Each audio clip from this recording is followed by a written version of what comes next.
Hello, I'm Draško Ivezić. I'm coming from Croatia. I'm a director and producer. I'm here for the second time on this awesome festival. Here I'm presenting basically my film which came into Panorama. And also I'm producer of another film which was in competition, Lea Vidaković, The Vast Landscape. The energy somehow derives from the tension between caricature of how the characters are drawn and kind of the subtle mystic quality of the backgrounds. But weren't you afraid that it somehow wouldn't fit together? Yeah, there was many choices to be done, and one option was to really get rid of background altogether. And so I would say that I was doing this film based on characters, and the background was there just to support a little bit, you know. And then at the end I decided this technique, which is more like watercolor, maybe it was not the best choice, you know. But since I developed this film for a long time, I could say that maybe in one point I lost my track, you know. But you know, there's like opinions. Some people really loved it. You know, some people think it's weird, you know, to have this line drawing on the top of this watercolor, and it's always a struggle. You know, you have a lot of films who are done like that. Britt Parn was the supervisor of the film, so and it was realized in Denmark. So this is like very strange junction between Croatia, Denmark, Estonia. How did it happen? Okay, so Britt Parn was first, and then the animation workshop came later, you know, by pure accident, because I was surfing and then I realized that there is a school in Denmark which is offering also artistic residence, so you could apply with the project, and then I decided to apply with that film, which already got some money in Croatia. So original plan was to make it in Croatia, and I already started doing it with my producer, Zagreb Film. In a studio, we already started to develop, you know, stuff like that. But then I got this wonderful call from Denmark, which they liked my project and they wanted me there. So then I decided, okay, let's try something new. Probably I'm gonna meet new people there, which exactly what happened, you know. So the main idea was to actually try to network with some foreign animators and really work in a international environment, which is not really possible in Zagreb, you know. So in Zagreb you are dependent on few colleagues which you can put in project, and basically that's it. So I think this helped film a lot. Britt Parn came much earlier, so basically the story which I had in mind, which was much different that was at the final film. So I approached to Britt during Animafest and I asked him, can you look at my project, can you give me some advice? And then he told me, no, it's not how it goes. It's more complicated, so we have to work together, you know, like. And even in one point I organized that we have a workshop with Britt in Croatia, and I also used my film as a case study, so I was trying to develop it even further, and then we made a deal, okay, I can be your supervisor, so we decided, okay, I can pay him as a supervisor. So we worked like that, you know, we were communicating a lot over Skype with the new versions, and he was very generous in giving me a lot of good ideas, you know, how to twist story around stuff, and I learned a lot. You're showing your characters as kind of pathetic creatures driven by weird sexual desires. I was always thinking that we run through our lives through many relationships like we are changing the vehicles, you know. So immediately this concept came to my mind because myself and probably like everyone else in the world have a lot of problem with the relationships, you know. And the biggest problem with the relationship, I think, is because they don't get deep enough, you know, and because we don't give it enough time, enough attention.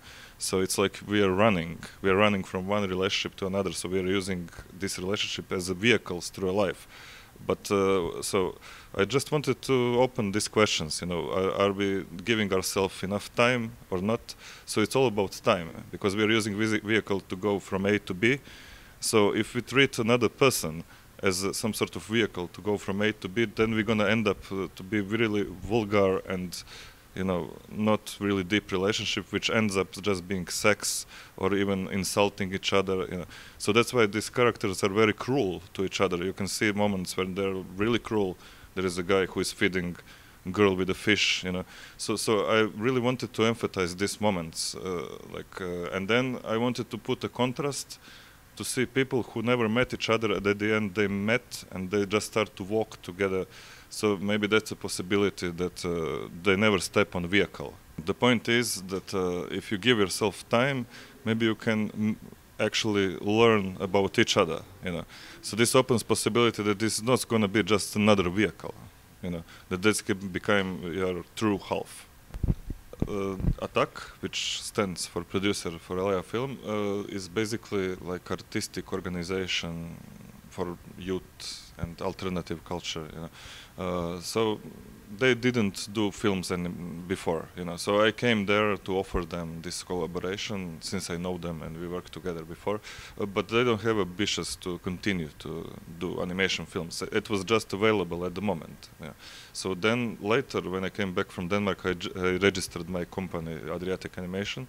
So then I decided that since even physically we are not in the same time, ATAC is in Zagreb and we are in Pula, so I decided, okay, let's continue independently, And then I even took Lea's film. I made a deal with ATAC that we will distribute it, since they're not into that. They're more into alternative culture and club, stuff like that. So for them, this is all set of work they had to do. They were not ready for that, So the main difference is that Adriatic Animation is actually company formed to make animation films, maybe games, and also distribute them. And ATAC is like a cultural organization who is doing everything. Somehow brought the impression that there is new vibe in animations and in Croatia, that there is something new going on, something not against Zagreb film, but maybe alternative to.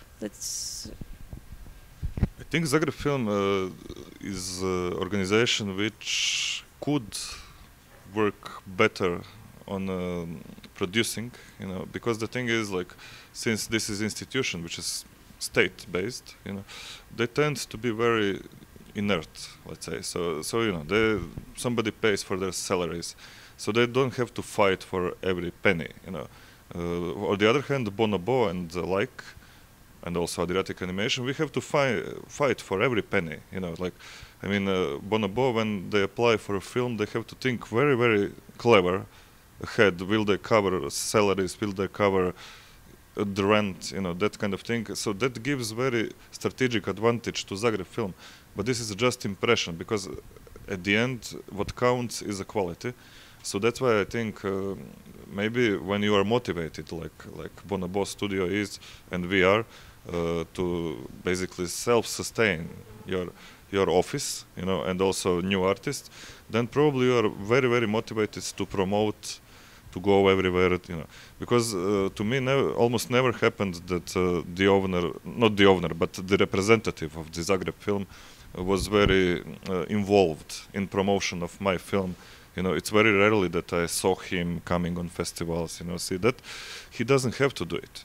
He has salary no matter what, and I cannot blame him. Maybe I would be the same if I would be lucky to get that job, maybe, But the thing is, there's the logic of that kind of organization. I think it really makes them very passive, because nobody is forcing them to do anything, So I think that's the biggest here thing. So I think there are going to be more and more little companies, and I hope that every person who finished academy opens new little company, because that makes things more intense in a way of passion and in a way of dedication. Okay, so let me ask you also about collaboration with Lea. So what was your producer strategy towards this highly artistic form? I must say that there was not much strategy, but her previous film, which I saw, which she did with Ivana Bošnjak, which was pretty amazing, the Crossed Herrings. I saw that film, I was pretty amazed. I didn't know that we have such good quality authors in stop motion, available. And that was pure luck that I heard that she's searching for producer.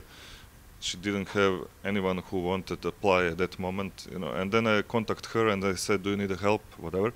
But I also at that moment realized that her film is maybe more for gallery than for cinema. So then I decided to squeeze her a little bit to fix the story, to change elements, to go to more for a narrative part.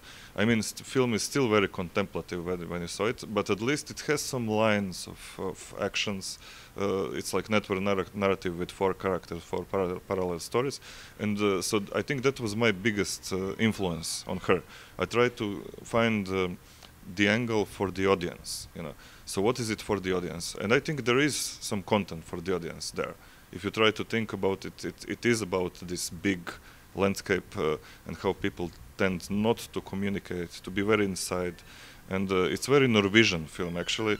And I can see that this came from her being in Norway in this big forest, and people are very, really like scared of emotions, and they're very condensed in expressing anything. So I think this film reflects very well this lack of communication and flow, And if audience hopefully get that message as well, then I think we did a good job.